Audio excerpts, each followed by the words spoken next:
Nazareno del Via Crucis, Cristo con su cruz a cuestas. Vamos en pos de él,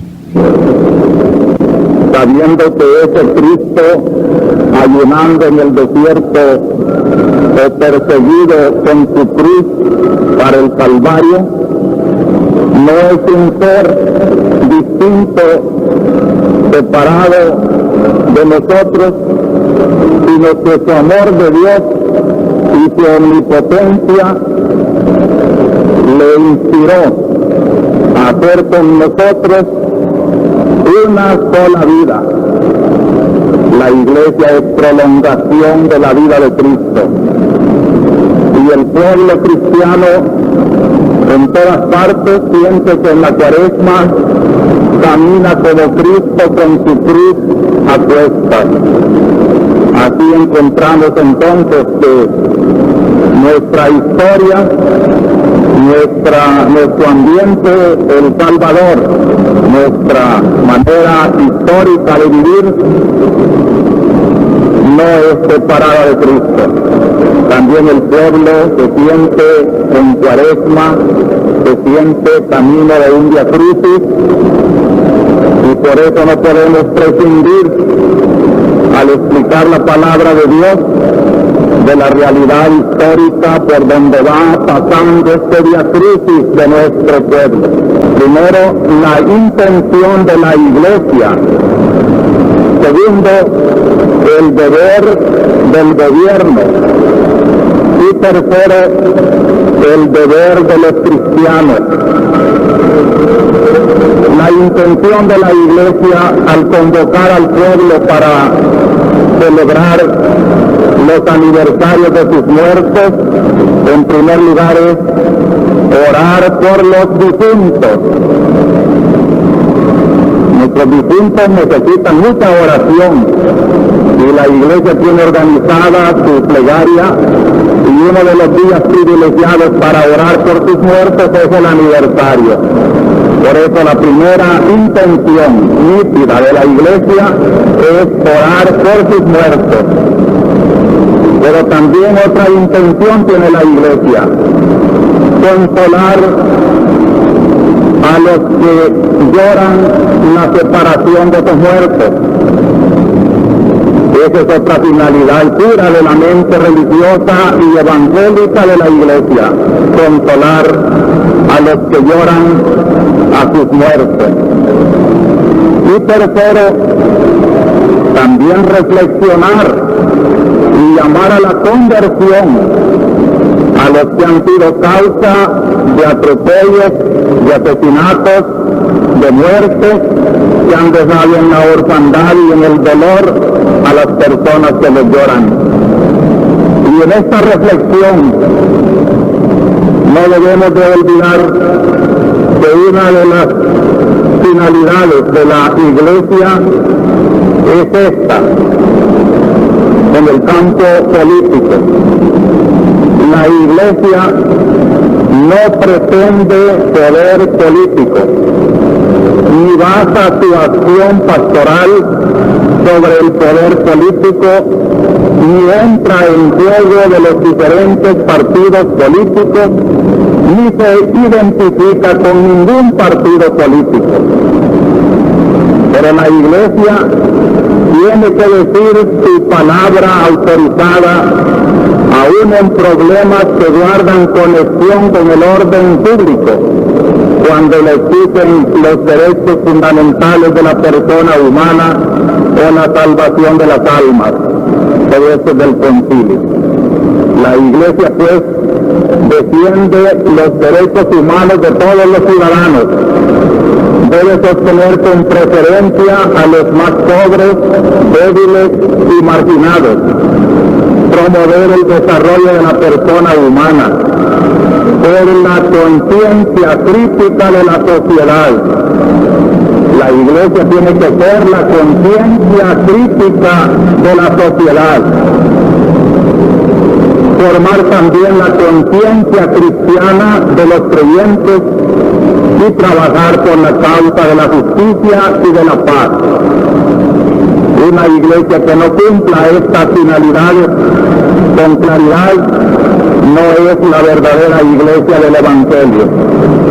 Y cumplir estas finalidades no es meterse en política, sino simplemente cumplir su misión evangélica de eliminar los deberes morales de la sociedad y de los hombres. De allí, queridos hermanos, que es, creo yo, muy providencial que la Iglesia disfrute de plena libertad en el cumplimiento de esta misión, aún para el gobierno y para el pueblo, encontrar esta libertad donde los hombres puedan respirar, donde los hombres puedan cantar con alegría el himno nacional, donde puedan escuchar en la voz de sus pastores sus legítimas aspiraciones. Y es que gracias a Dios lo que está haciendo nuestra iglesia.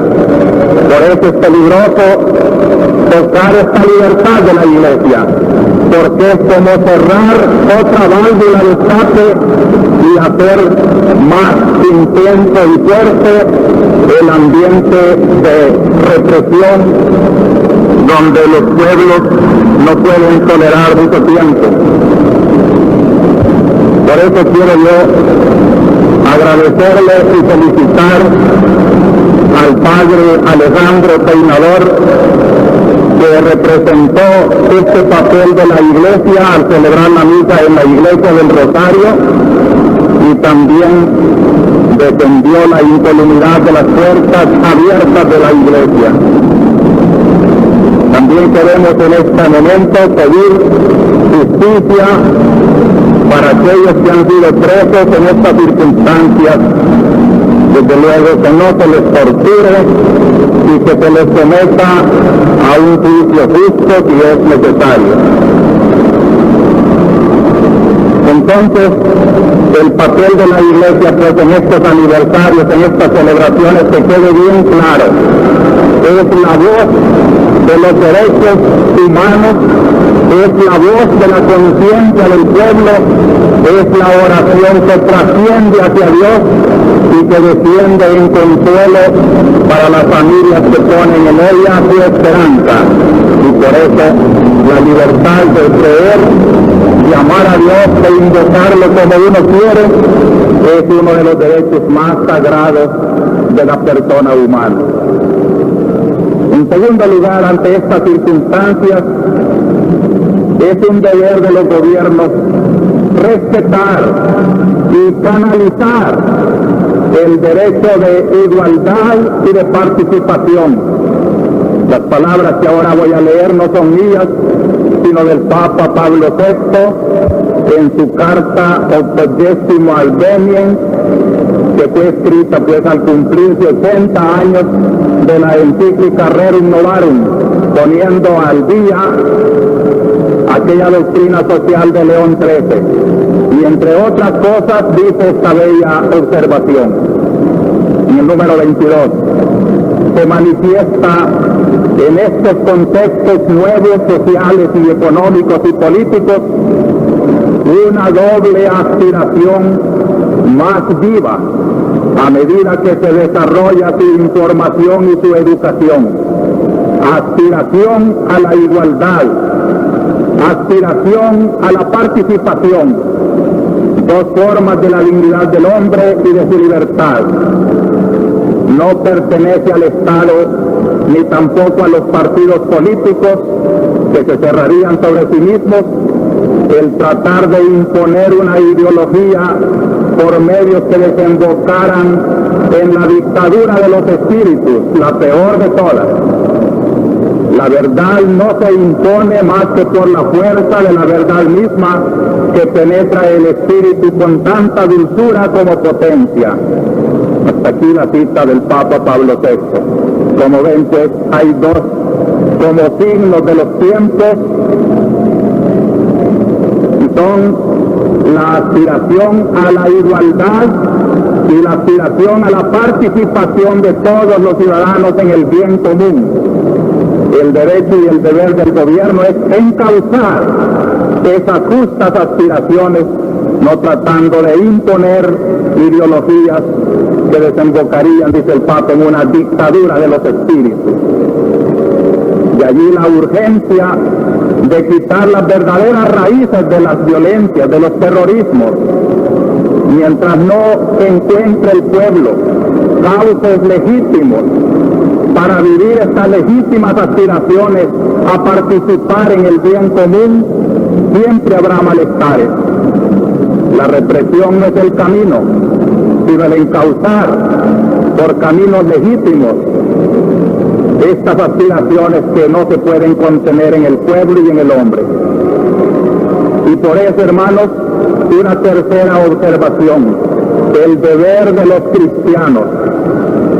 Los documentos del concilio, sobre todo Gaudium et Spes número 73, y el decreto sobre la actividad de los seglares, ustedes los que están en el mundo, número 14, señala el compromiso político de todos los cristianos como un verdadero campo de apostolado, de tal manera que ningún cristiano debe decir: yo no me meto, yo no me comprometo, porque esto sería ser mal cristiano, siendo también mal ciudadano. Por eso todo cristiano tiene que participar, tiene que sentir como un campo de su apostolado cristiano el colaborar con su voto, con su capacidad política en el bien común. Esto exige lo que dijimos antes, que se canalicen las diversas opciones políticas de los hombres. No se debe de crear un solo canal para que todos vayan por allí, sino que respetar el pluralismo, que es una exigencia de los tiempos nuevos. Eso sí, aquellas personas, sacerdotes, religiosos, religiosas y también laicos, que tienen alguna dirigencia en el campo pastoral, no deben de tomar funciones de militancia y de liderazgo. Tienen derecho a expresar sus simpatías políticas, pero no a tomar bandera y ser líderes y militar en una forma de liderazgo, porque tienen que ser ante todo signo de unidad y de libertad evangélica.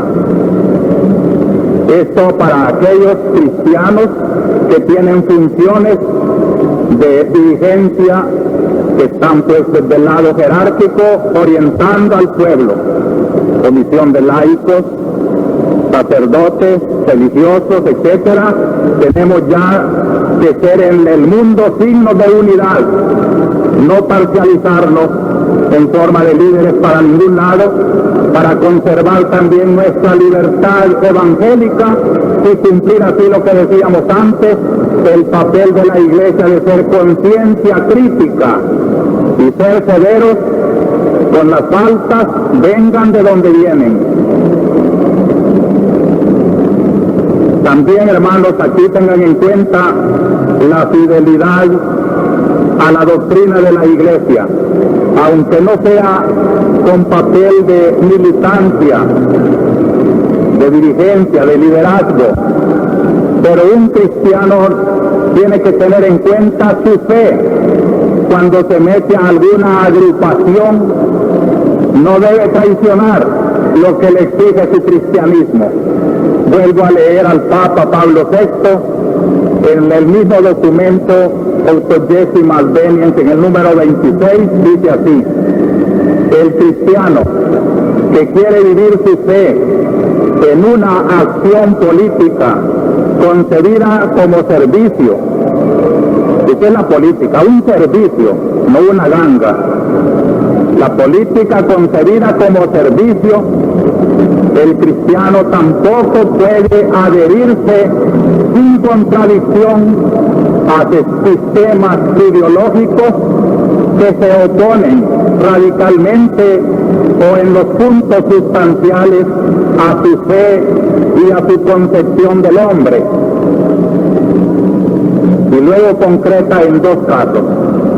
es el Papa que sigue hablando, ni a la ideología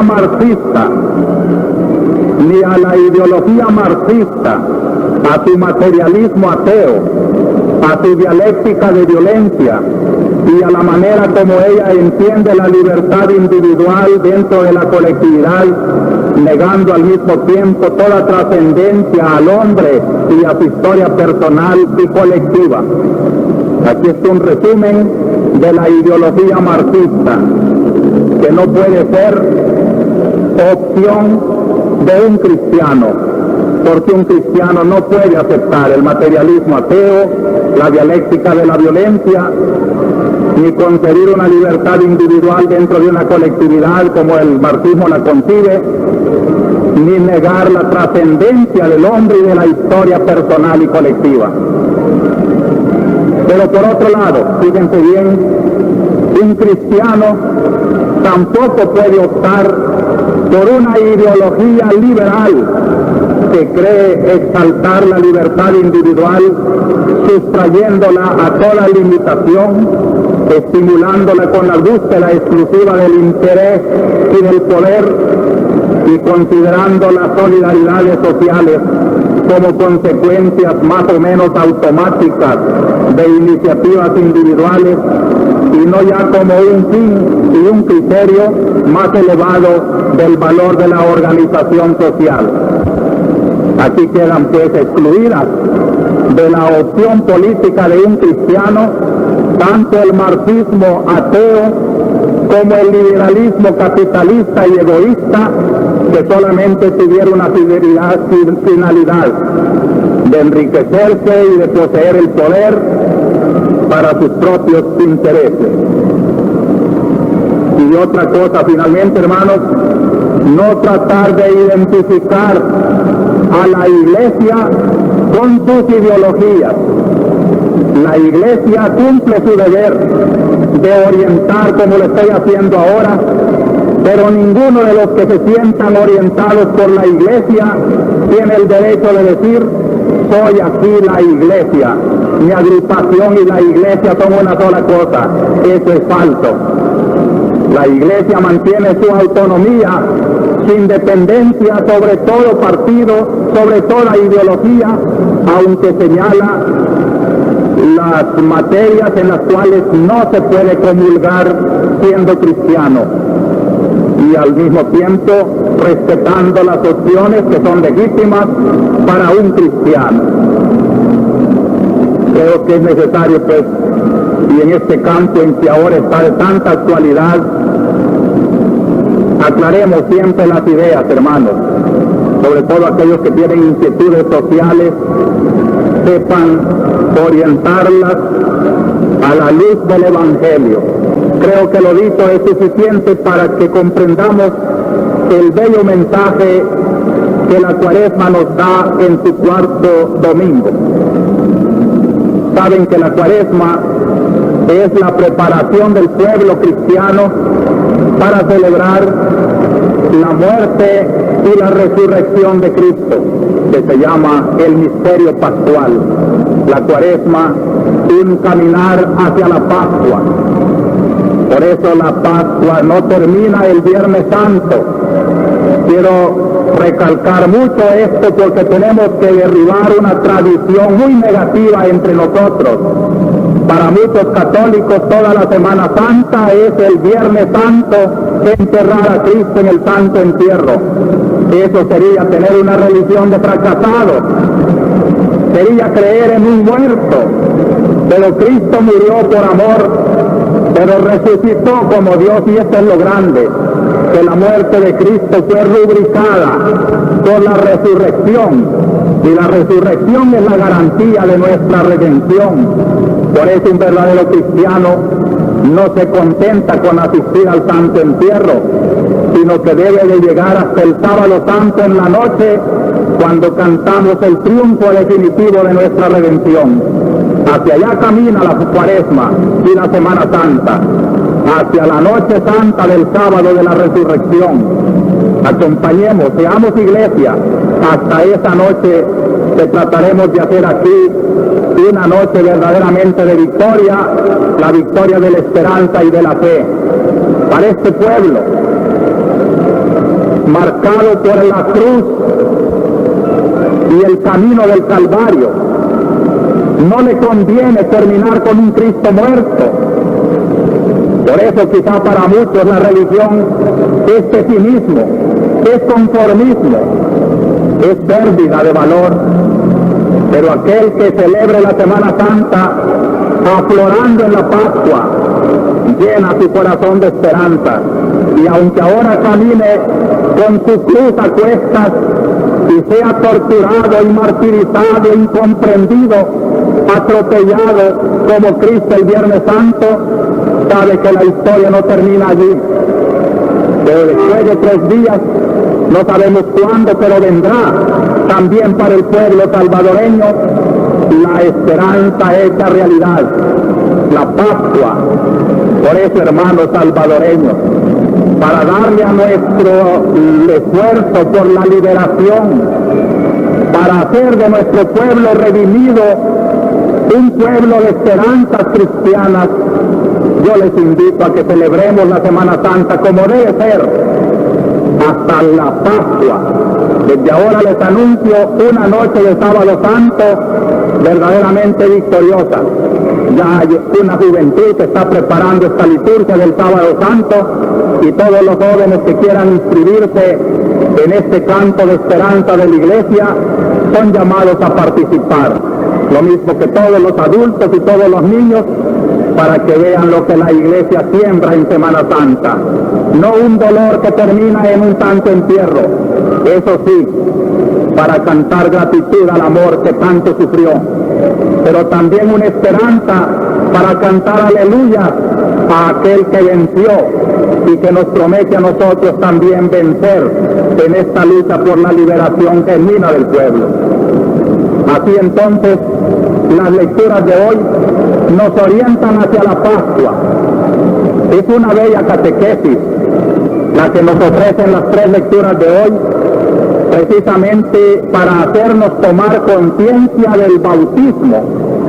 El bautismo, que antiguamente lo recibían el Sábado Santo en la noche, porque Cristo resucitado está viviendo hoy en sus bautizados, en su pueblo sacerdotal, participante de la redención por el bautismo. Entonces, las lecturas de Cuaresma eran verdaderas catequesis para instruir a los que se iban a bautizar, o para recordar la conciencia de los ya bautizados, la grandeza, la esperanza, la alegría de ser cristiano. Así tenemos, hermanos, en las 3 lecturas de hoy estas 3 ideas. El bautismo, una vocación. Segundo, el bautismo, una participación en la vida divina. Y tercero, el bautismo provoca una crisis entre el bautizado y la sociedad en que vive. ¡Qué bella lección! ¿Qué actualidad tiene esto para nosotros bautizados? En primer lugar, es una vocación. Dios se revela y llama al hombre.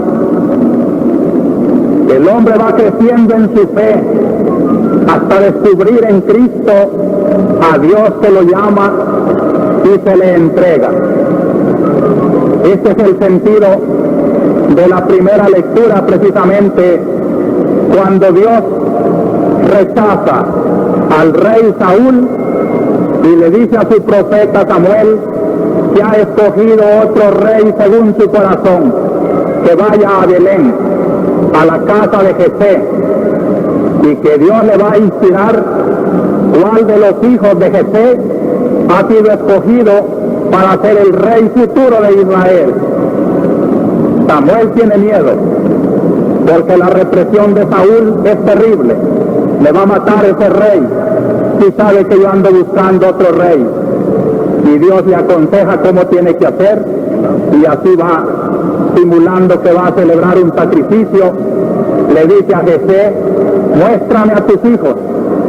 Y van pasando, y cuando mira al mayor de estatura muy elegante, fuerte, Samuel piensa que aquel es el futuro rey, y Dios le dice, no es ese.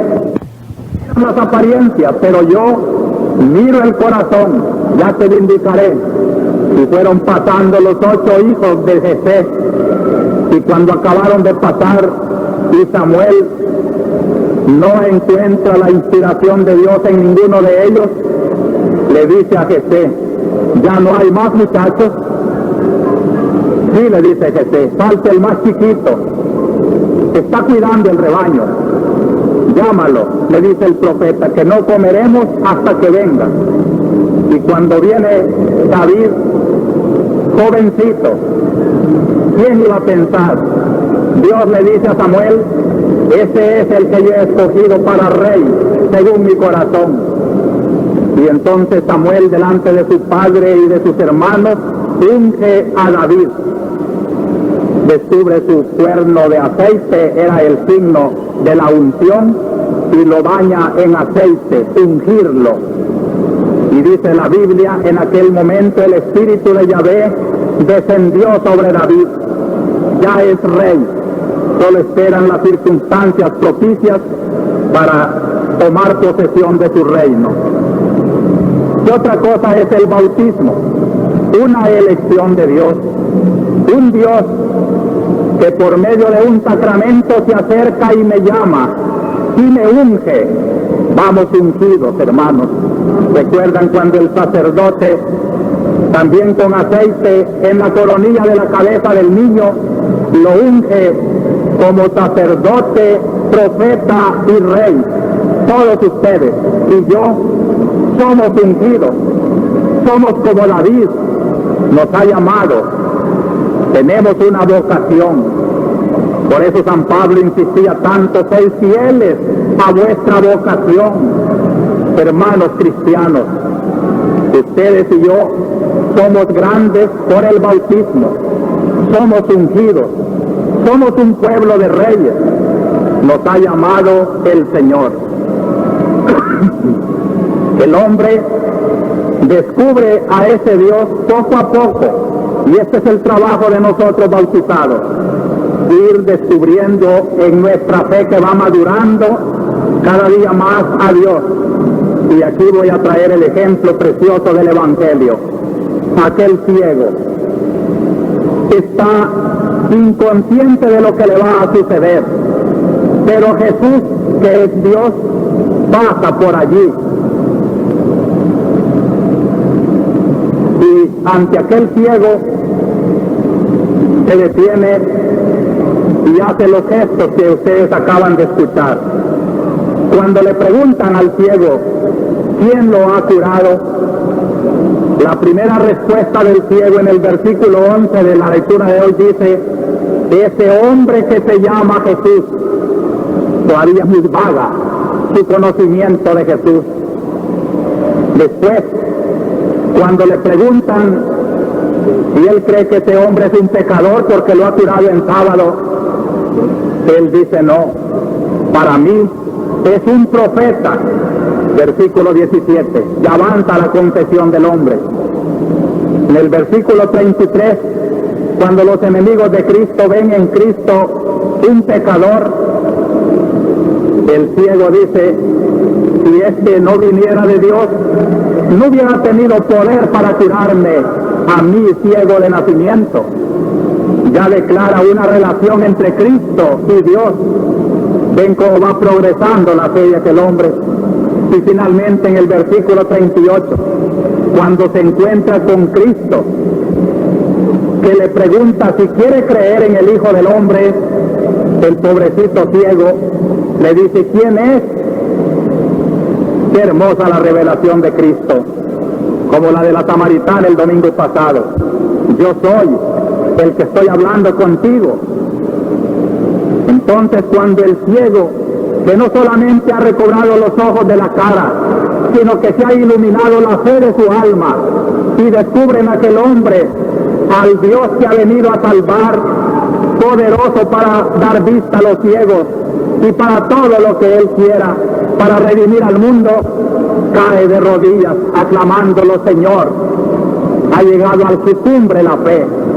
Queridos hermanos, esto es nuestro bautismo, un caminar progresando en el conocimiento de Cristo.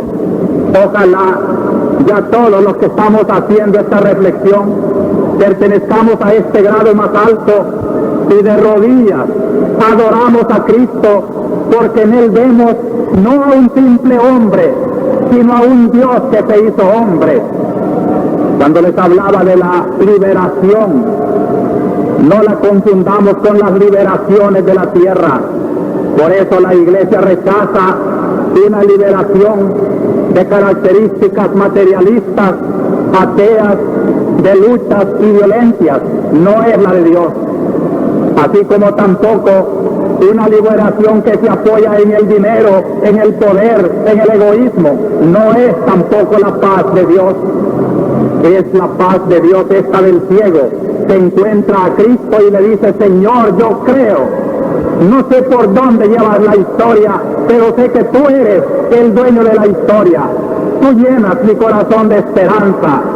Es el cristiano que en Semana Santa, en la noche santa de la resurrección, celebra a Cristo resucitado y le dice: tú el poderoso, tú el dueño de la eternidad y de la vida, tú sabes por dónde vas a sacar de este callejón sin salida a nuestra querida patria y a nuestra iglesia. Por eso, hermanos, segundo pensamiento, el bautismo es una participación en la vida divina. Aquí en los textos del Evangelio de hoy, según los comentaristas, San Juan está reflejando los ritos bautismales. Ustedes saben que el Evangelio se escribió muchos años después de la existencia de Cristo, cuando las comunidades cristianas reflexionaban aquella vida de Cristo a la luz de su liturgia, de su predicación, de sus reflexiones. Y sin duda, en los ritos del bautismo encontró Juan la manera de describir, bajo el símbolo de un ciego que recibe la luz, la belleza de un bautizado.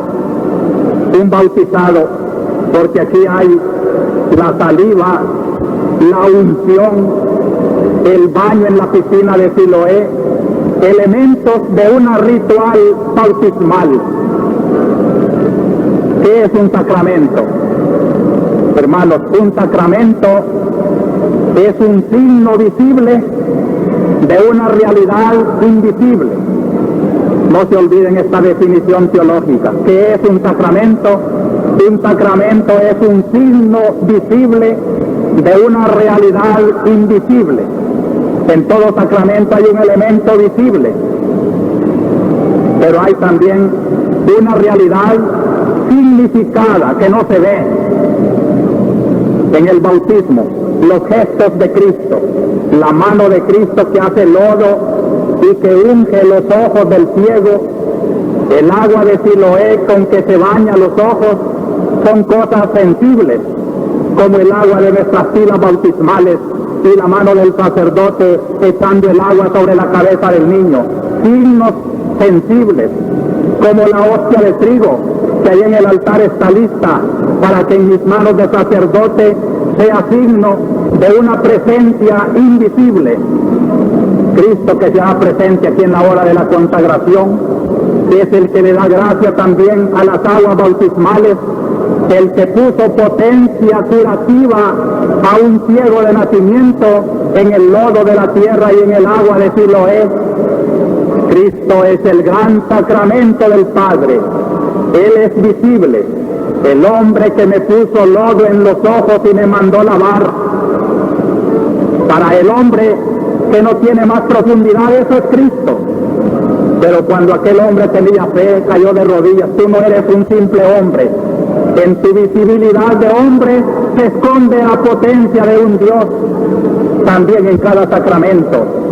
Por eso, hermanos, insistimos en que hay que recibir los sacramentos con más conciencia, De nada sirve venir a recibir la hostia consagrada si mi conciencia no ha descubierto que allí, en el sabor de trigo, se esconde la presencia infinita de Dios nuestro Señor.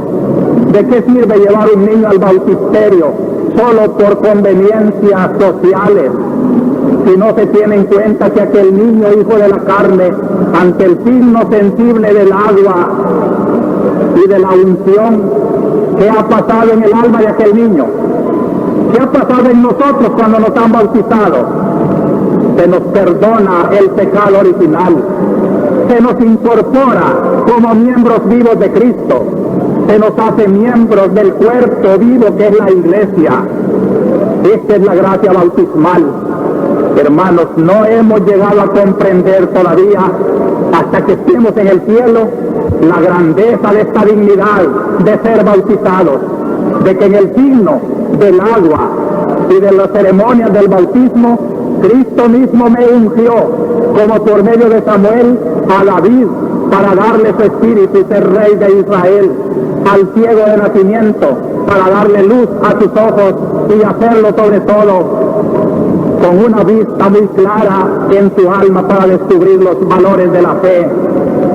Ojalá que esta cuaresma sirva para irnos purificando y haciendo sentir cada vez en nosotros la vida de Dios de la que participamos por ser cristianos. Y si por desgracia hemos perdido esa vida de Dios por el pecado, porque así se pierde la vida de Dios, cada vez que pecamos corremos al Espíritu Santo y entronizamos al demonio en nosotros. Dicen que no hay procesos. ¿Cómo no va a haber procesos? Si cada pecador con pecado mortal es un poseído del demonio, porque ya no es Dios que lo posee, sino el diablo por el pecado. La cuaresma es un llamamiento a penitencia para que si un bautizado que tuvo el honor de ser hijo de Dios perdió esa dignidad por preferir el pecado, se arrepienta, se convierta a Dios y en esta Pascua de 1978 recupere el perdón y la vida que le dieron en el bautismo. Por eso hemos de ver, hermanos, en los sacramentos gestos de Cristo. En el diario íntimo de un pastor protestante se encuentra esta bella confesión: yo creía, como buen protestante, que la iglesia era una pantalla que me estorbaba en mis relaciones con Cristo y por eso rechazaba la iglesia con su institución de Romanos Pontífice, de sacramentos. Todo eso me parecía algo falso. Pero ahora que soy católico y he comprendido que la institución iglesia, los sacramentos de la iglesia, son precisamente los instrumentos de Cristo para darme su verdad y su gracia, comprendo la necesidad de la iglesia y por eso me he hecho católico, para poder contar con esos sacramentos de la iglesia y saber que en cada sacramento de la iglesia es la mano de Cristo, es la mano de Cristo, la del confesor, que en el confesionario me dice haciendo una cruz: yo te absuelvo de tus pecados. La mano del obispo, que imponiéndose sobre el joven hace descender en la confirmación la fuerza del Espíritu Santo. La mano del sacerdote que unge al moribundo es la mano de Cristo, que está ungiendo para el viaje eterno aquel peregrino de la eternidad que ya sale de esta historia. Es cada sacramento una acción de Cristo sobre mi propia vida, participando medida de Dios. Estimemos los sacramentos, hermanos, y estimemos sobre todo el gran sacramento que fue nuestro bautismo. Y finalmente, hermanos, este otro pensamiento que lleva a la mayoría del Evangelio de hoy: todo bautizado provoca una crisis, como el ciego de nacimiento, ya hecho vidente, comienza la reacción entre los que lo conocen. No es él, es otro. Hasta que él tiene que decirle: soy yo. Luego sus padres, por temor a la sinagoga, a las autoridades judías, que ya decretaron que todo aquel que proclame que Cristo es Mesías, lo van a expulsar. Entonces los padres del ciego tienen miedo de confesar a Cristo y dicen, sí sabemos que es nuestro hijo, pero cómo ha recuperado la vista no lo sabemos, pregúntenselo a él que ya tiene edad. Luego viene la crisis, sobre todo con los enemigos de Cristo, los fariseos, los que van a ser jueces para juzgar a Cristo, porque ha dado vista a un ciego en sábado. No puede ser de Dios, ese es un pecador. Y es pecador, yo no lo sé, dice el ciego. Lo que yo sé es que me ha dado la vista y sé que Dios no oye a los pecadores. La diatriba entre los fariseos y el cieguito curado es muy interesante. Reflexionenla mucho porque allí encontrarán lo que tiene que ser un bautizado frente al mundo, dar testimonio de su bautismo, sino Cristo. Así también cada uno de nosotros lleva una responsabilidad de la cual Él no es dueño. Uno ya es un representante de Cristo y tiene que dar fe. Un bautizado cobarde que se niega a confesar a Cristo en horas difíciles de la iglesia, que se vende a una vida más cómoda, que traiciona su catolicismo, no se traiciona a sí solo, traiciona no solo a la iglesia de Cristo, traiciona al mismo Cristo.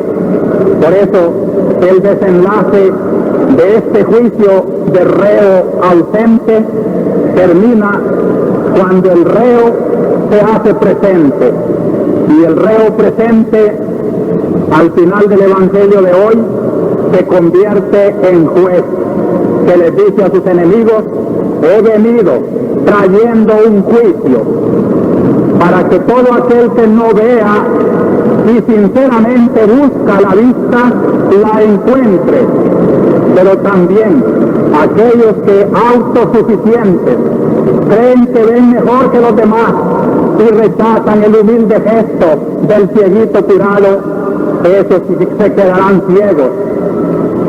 Aludidos los fariseos le preguntan a Cristo, entonces ¿quieres decir que nosotros somos ciegos? Y Cristo sigue con su tremenda dialéctica.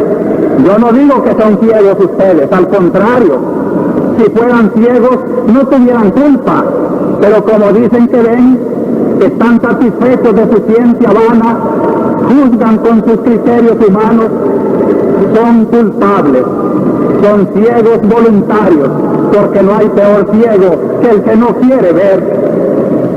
Esta es la reacción, hermanos, ante el Cristo de nuestro bautismo, ser humildes y reconocer que la vista la tenemos de Cristo y tratar de ver siempre a la luz de sus criterios la historia del mundo, nuestras relaciones sociales, políticas, económicas, no con autosuficiencia de fariseos, sino con humildad de quien no tenía luz, pero que gracias a la fe Dios le está prestando su luz.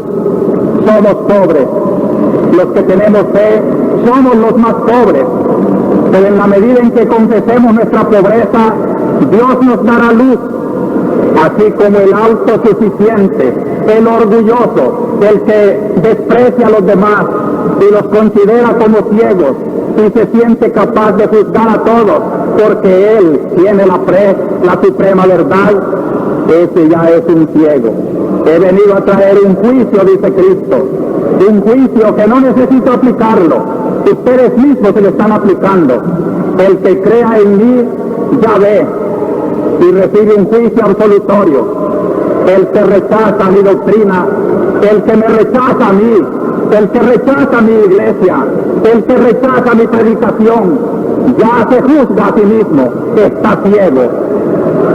Queridos hermanos, queremos tener vista con Cristo y nuestra fe tiene que ser nuestro mayor orgullo.